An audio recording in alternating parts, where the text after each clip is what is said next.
October 1944. A cold wind moved through the shattered trees along the German border, carrying with it the smell of damp earth and distant artillery.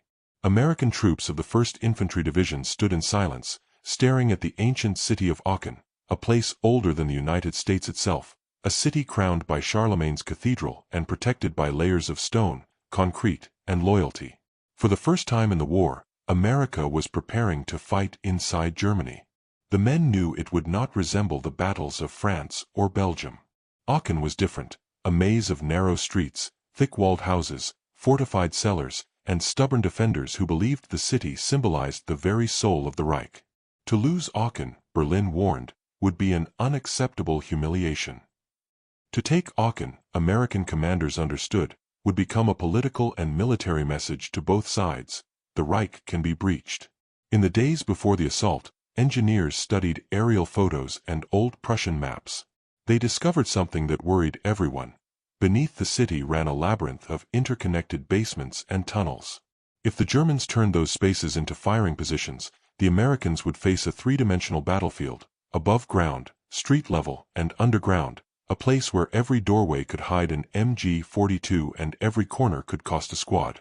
Major General Clarence Hubner, commander of the 1st Infantry Division, approached the problem with caution. He had fought in World War I. He knew what house-to-house fighting meant: exhaustion, fragmentation, small unit chaos. But orders from above were clear. Aachen had to fall. Eisenhower wanted a symbolic victory inside Germany before winter arrived. Bradley wanted to break the Siegfried Line once and for all. German defenders, however, saw things differently. Colonel Wilk, commander of Aachen's garrison, received instructions from Hitler himself: no surrender. Hold the city at any cost. Although his units were weakened, an improvised mix of infantry, machine gun nests, Volksgrenadiers, and remnants of panzer formations, their positions were anchored in concrete fortifications dating back decades. What neither side fully understood yet was how the battle would unfold. Not as a sweeping maneuver, but as a grinding, intimate conflict measured in buildings, staircases, and rooms. A kind of warfare the American army had tried to avoid at all costs. But there was no more avoiding it.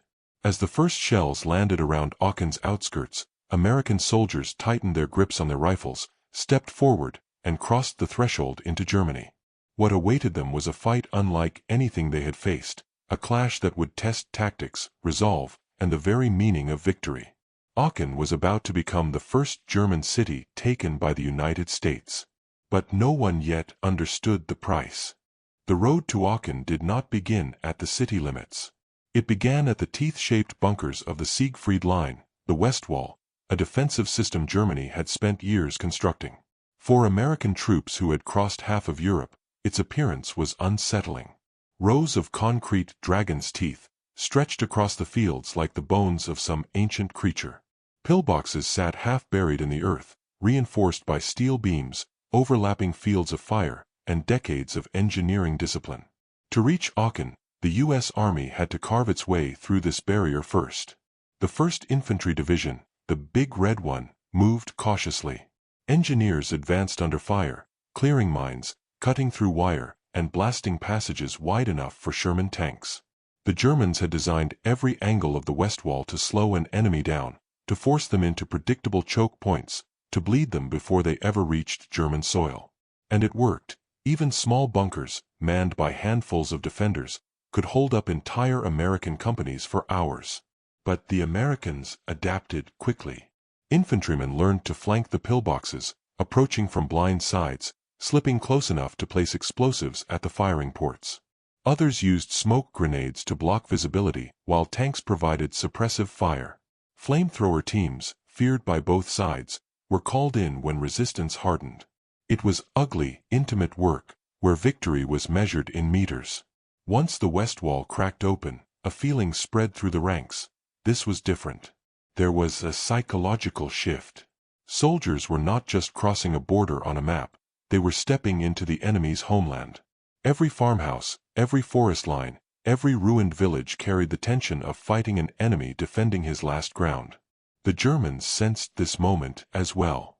Communication intercepts revealed growing anxiety in Berlin. If the Americans took Aachen, they would have breached the defensive shield of the Reich. Propaganda had promised invaders would be repelled at the border. Now those same invaders were breaking through concrete that was supposed to be invincible. Logistics became the next obstacle. Supplying units pushing toward Aachen meant hauling ammunition, fuel, and medical supplies across battered roads. Mud, rain, and the constant threat of counterattack made every convoy a calculated risk. But the push continued, powered by a mix of determination and the understanding that this battle carried symbolic weight far beyond its size. As October deepened, American divisions closed the ring around Aachen, creating two pressure points, one from the north, one from the south. The city was being isolated, squeezed slowly, deliberately, like a stone trapped in a tightening fist. Inside Aachen, German commanders prepared their last stand. Civilians hid in cellars. Machine gun crews reinforced upper floors. Snipers moved across rooftops. Every building was turned into a defensive position, ready for the unavoidable storm. Outside the city, American officers studied maps late into the night, trying to imagine the fight ahead. They knew urban combat swallowed men, time, and ammunition. But there was no other path. Aachen was now surrounded. The siege was ready to begin. By mid-October, the noose around Aachen had tightened into a hard, uneven ring of American positions. The city was not yet taken, but it was isolated. German units inside the perimeter could hear their own artillery firing from the hills outside, but those supporting batteries were losing ground with each passing day. Aachen had become a pocket, and pockets only collapse in two ways: quickly in panic or slowly under pressure. This one would choose the latter. American commanders split the task into two fronts. To the north, the 30th Infantry Division pushed through industrial districts and rail yards, fighting building by building. To the south, the veteran 1st Infantry Division advanced through ruined suburbs where every basement had been converted into a firing point. The two divisions were close enough to hear each other's guns, but separated by a city that refused to break. German forces inside Aachen, led by Colonel Gerhard Wilk, dug in deeper. He organized his defenders into small groups, spreading them across fortified houses connected by interior doorways, cellars, and improvised passages. Sniper positions appeared overnight. Machine gun teams moved constantly, never firing twice from the same window. They knew the Americans relied on reconnaissance and pattern recognition. Unpredictability became their only advantage. What made the siege harder was not just resistance, it was architecture. Aachen's thick stone walls were built long before automatic weapons existed. Rooms became bunkers. Narrow staircases turned into choke points. And every street intersection could be defended by just two well-placed MG-42s. It was the kind of place where a single squad could hold up a company. American units responded with methodical force. Artillery began pounding the city's outer edges. Mortar teams set up firing tables for every major intersection. Engineers advanced with demolition charges, breaching walls to avoid exposed streets. A new tactic emerged: mouse-holing, blasting holes between adjacent buildings so infantry could move through walls instead of through streets. It was slower, but it saved lives. Still, progress was painfully uneven. Hours of fighting could secure only half a block.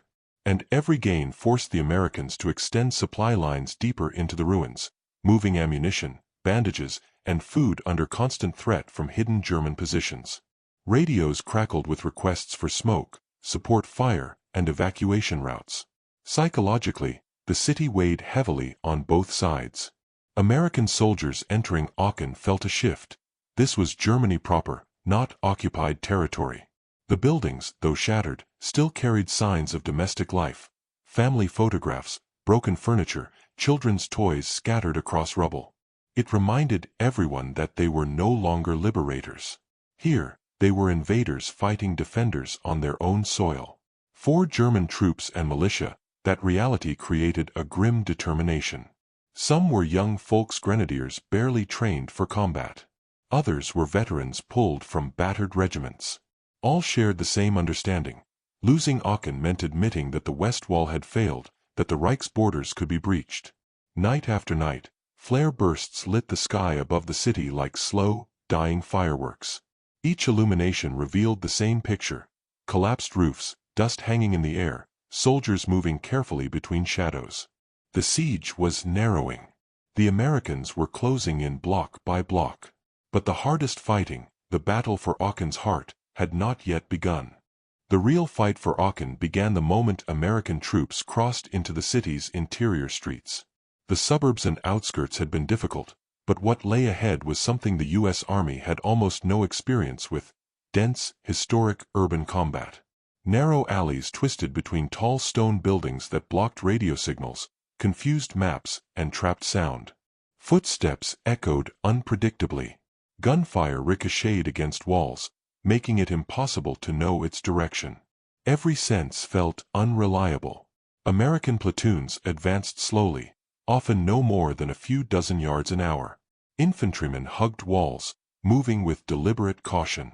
At almost every intersection, a German machine gun opened fire from an upper window, forcing squads to dive into doorways or retreat around corners.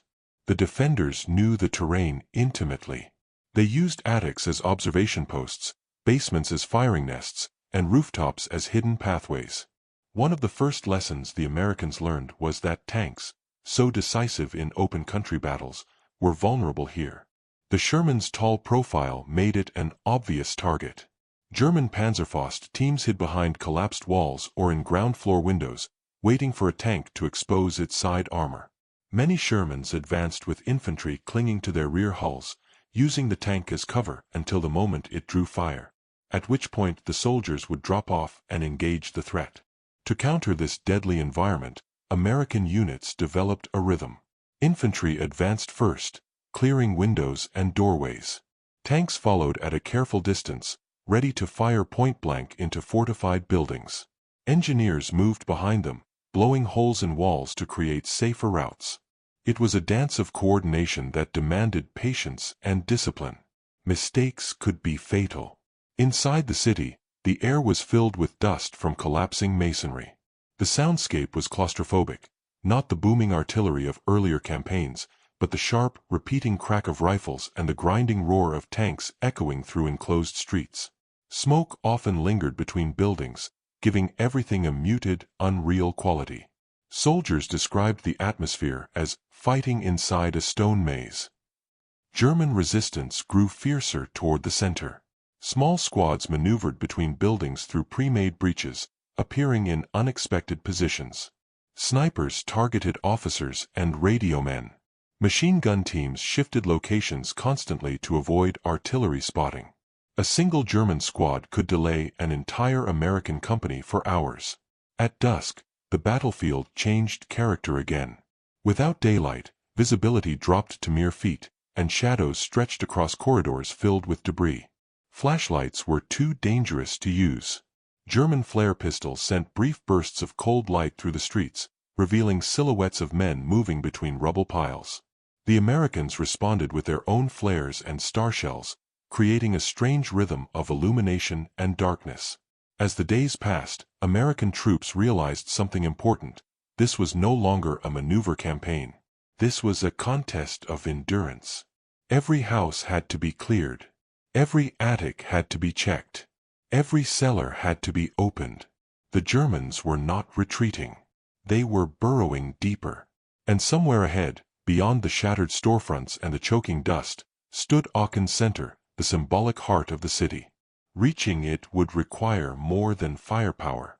It would require adaptation, persistence, and a level of close-quarters combat the U.S. Army had never been forced to master before. Aachen was not just resisting. It was teaching America how to fight in a city.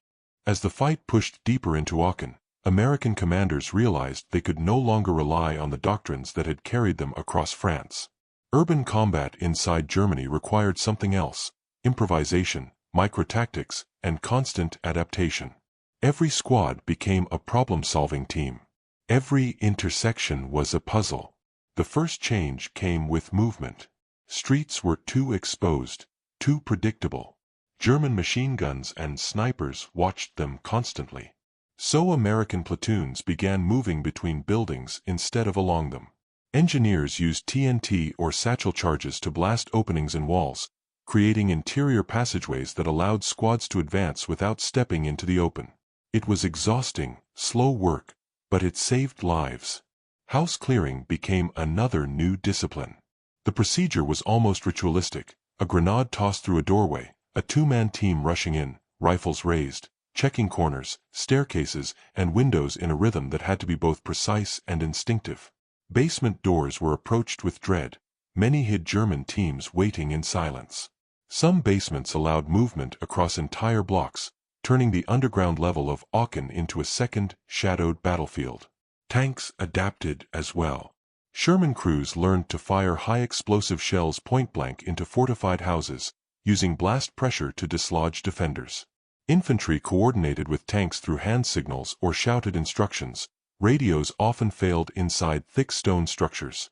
At times, the sound inside the city was deafening: tank guns firing at close range, grenades echoing through stairwells, and the sharp rattle of the MG-42 cutting across the streets. Artillery, usually the decisive arm of American warfare, had to be used with surgical restraint. Large barrages could destroy entire buildings but also risked trapping friendly units under rubble. Instead, forward observers guided smaller, targeted strikes to silence machine gun nests or collapse sniper positions. Even then, the destruction added to the maze-like nature of the battlefield, creating fresh obstacles and unpredictable terrain.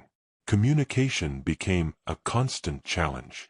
Radios crackled with static or went dead inside buildings, forcing runners to cross dangerous gaps or use shouted messages.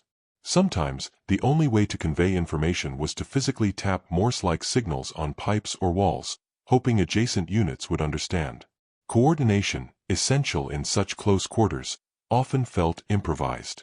The psychological strain grew heavier.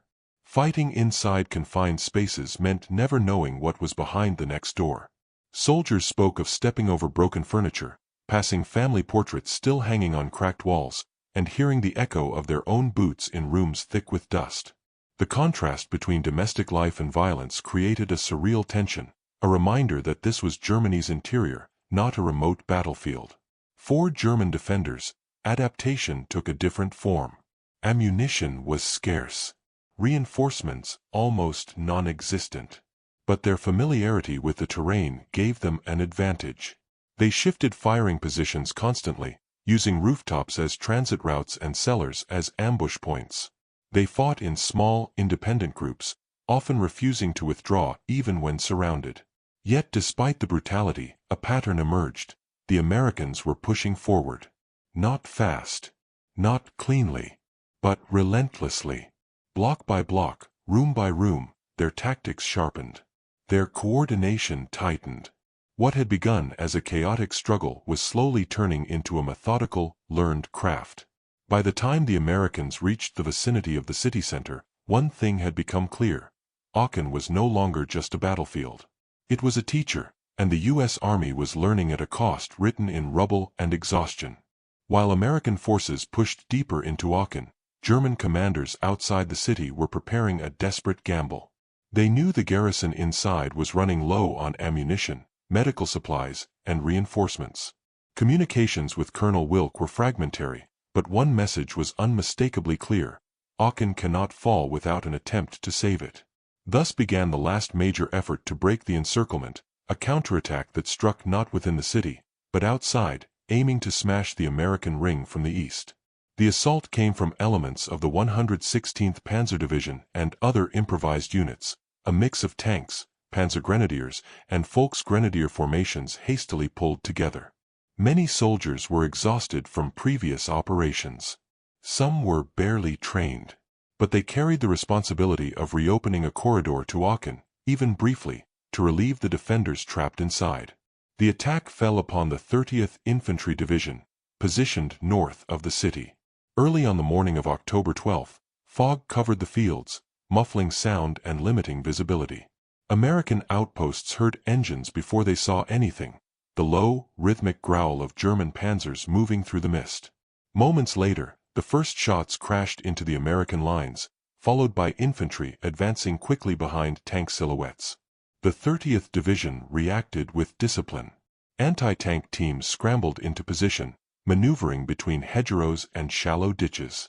Bazooka men picked their targets carefully, waiting for the fog to thin just enough. Artillery observers, nearly blind, called for pre-planned defensive fires that detonated across the approaching German formations. Every shell that landed in the mist broke up momentum, slowing the attack and throwing units off balance. Still, the German push was strong. Panzer IVs and assault guns pressed forward, forcing American companies to fall back several hundred yards.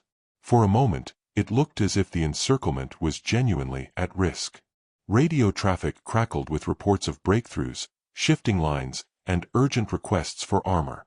That armor came in the form of American tank destroyers and Sherman tanks rushing to reinforce weak points. When the fog lifted, a chaotic, close-range fight erupted. Shermans engaged panzers at distances far shorter than doctrine recommended. Infantry on both sides exchanged fire across fields scarred by earlier battles. The landscape became a patchwork of burning vehicles and shattered trees. German commanders hoped that a second wave could exploit any breach, but that wave never had the strength it needed. American artillery shifted from defensive fire to concentrated barges, hammering the German assembly areas. By midday, the counterattack had lost cohesion. Units were scattered. Communications were failing. And casualties mounted quickly. The Germans made one final attempt on October 13th, throwing everything they had left into another push. But the Americans were ready this time. Anti-tank guns had been repositioned. Mortars had ranged tables refined. Infantry held their ground stubbornly, understanding that the fate of the entire siege depended on keeping the ring closed. By the end of the day, the German effort had collapsed. The breakout attempt had cost them precious men and equipment, resources they could not replace. The encirclement of Aachen held firm. Inside the city, Colonel Wilk received the news with grim acceptance. No relief was coming. Aachen would stand alone, surrounded, outnumbered, and steadily being consumed street by street. For the Americans, the failed German counterattack brought a different realization.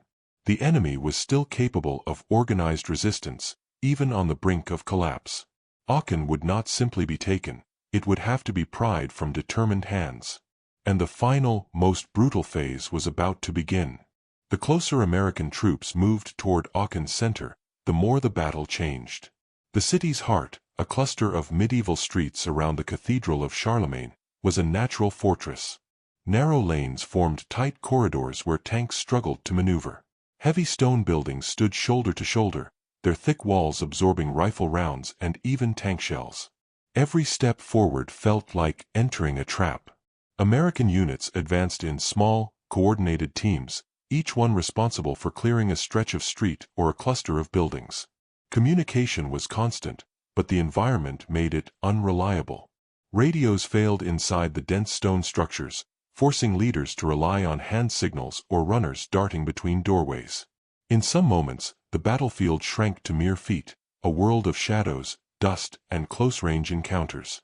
The German defenders, though exhausted and cut off, fought with a tenacity born of desperation. They used upper floors as firing positions, shooting from shattered windows. They barricaded staircases with furniture and rubble. They set up machine gun nests in corners where lines of fire overlapped. Some squads hid in cellars, waiting silently for American troops to pass above before launching sudden counterattacks from behind. American infantry adapted quickly. They learned to enter buildings from unexpected angles, blasting sidewalls or dropping through upper floors. Flamethrower teams played a deadly role, forcing defenders out of fortified positions when nothing else worked. Tanks advanced carefully, stopping to fire point-blank into suspected strongpoints. The blasts echoed across the narrow streets, sending dust clouds rolling through the air like smoke from collapsing chimneys. The closer they came to the cathedral square, the heavier the resistance became. German officers had chosen this area as their final defensive zone, hoping the symbolic heart of Aachen might inspire their troops, or at least delay the inevitable. Fighting here was slow and brutal. Each building demanded its own small siege. American commanders compared it to cracking a wall one stone at a time. Then, amid the chaos, something unexpected happened. Civilians began emerging from cellars, their faces pale from weeks spent underground. Many carried white cloths, waving them toward the Americans. For the first time, soldiers from the 1st Infantry Division saw what life inside the besieged city had become. Hunger, fear, and exhaustion etched into every expression. It was a sobering reminder that this was not just a battlefield. It was a home. By October 19th, American troops had reached the immediate outskirts of the city center. The cathedral, standing dark against the smoky sky, became a fixed point for navigation. German resistance was still present, but it was fractured, isolated in pockets rather than in cohesive lines. Reports from patrols indicated that supplies inside the city were nearly gone. Ammunition was running low. Medical care was almost non-existent. Colonel Wilk, the German commander, understood what these reports meant. He had held out longer than anyone expected, but the situation was now irreversible. The pressure from the American advance was constant. His troops were stretched thin, exhausted, and unable to maneuver. Yet he refused to surrender without a final message, that Aachen had not fallen easily, that Germany's defenders had fought to the last practical moment. American commanders sensed the end was near. But they proceeded with caution. A cornered enemy was dangerous, and surprises were still possible in the twisted, ancient streets. Every movement was measured, every advance carefully coordinated. The city center was almost within reach. And with it, the symbolic victory America had been pushing toward since the first step across the German border. The final confrontation was only hours away. On the morning of October 21, 1944, the final chapter of the battle for Aachen unfolded quietly, almost anticlimactically, compared to the ferocity that had defined the previous days. American troops advanced through the last contested streets with deliberate caution, their footsteps echoing between destroyed storefronts and shattered stone facades. The city was nearly silent. The constant roar of gunfire that had filled the air for 2 weeks had faded into scattered cracks and distant thumps. Inside a makeshift command post near the city center, Colonel Gerhard Wilk faced the moment he had tried for days to postpone. Messages from his outlying positions were grim, ammunition nearly exhausted, casualties heavy, communications failing. His troops were isolated in small pockets, unable to support one another. The last counterattacks had evaporated against an unbreakable American perimeter. No relief was coming. Wilk gathered his remaining officers in a cramped room lit by a single lantern. According to accounts from American interrogators afterward, he spoke plainly. Their duty had been fulfilled. They had held Aachen far longer than anyone expected. There was nothing left to gain by sacrificing the last of his men. For all its symbolic weight, the city was lost. At 10:15 a.m., a white flag appeared at an American position on Seelgraben Street. 2 German officers stepped forward, escorted by a nervous young soldier. They carried the message the Americans had been waiting for. Colonel Wilk was ready to surrender the garrison of Aachen. The negotiations were brief. Moments later, Wilk himself was brought forward. He saluted sharply, a gesture of discipline more than defiance, and announced that he and his command were laying down their arms. It was the first time in the entire war that an American force had captured a major German city. When word spread through American lines, there was no cheer, no celebration. Soldiers were too tired. Many were asleep against rubble piles, their uniforms coated in dust, their faces hollow from days without real rest. Others sat quietly in ruined doorways, cleaning their weapons or writing quick notes to send home. Victory in Aachen felt heavy, earned at a cost that was measured not in miles gained but in lives lost for each street, each basement, each stairwell. American commanders understood the significance immediately. Aachen was more than a tactical win, it was a psychological breach. It proved to the world, and to the Germans themselves, that the Reich's interior could be taken, fortress or not. The myth of the West Wall had shattered. The notion that the German heartland was impregnable had been disproven by infantrymen who fought room by room with discipline and resolve. The aftermath revealed the scale of destruction. Entire blocks had been flattened by artillery. The medieval heart of the city was scarred by fire and collapse. Civilians emerged slowly from cellars, blinking against the daylight, searching for family, for shelter, for any sign of normal life. American medics tended to wounded Germans and civilians alike, moving through a landscape that felt frozen between centuries, ancient stone broken by modern war. For the U.S. Army, the lessons of Aachen were immediate and sobering. Urban combat inside Germany would be unavoidable in the months ahead. Towns like Cologne, Bonn, and Dusseldorf waited on the horizon. The battle had taught America how to fight in cities, but it also revealed the high price of such warfare. Firepower alone could not conquer a city. Progress required precision, coordination, and patience. It demanded courage measured not in dramatic charges but in careful, unending steps forward. As the sun set behind the ruins of Aachen that day, the city lay quiet for the first time in weeks. The ancient cathedral, battered but still standing, cast a long shadow across the broken streets. American soldiers moved through the silence, securing buildings, checking for hidden pockets of resistance, and finally allowing themselves a moment to breathe. Aachen had fallen. The first German city taken by the United States. A threshold crossed, and a reminder that the road into Germany would be long, costly, and filled with battles just as unforgiving as this one.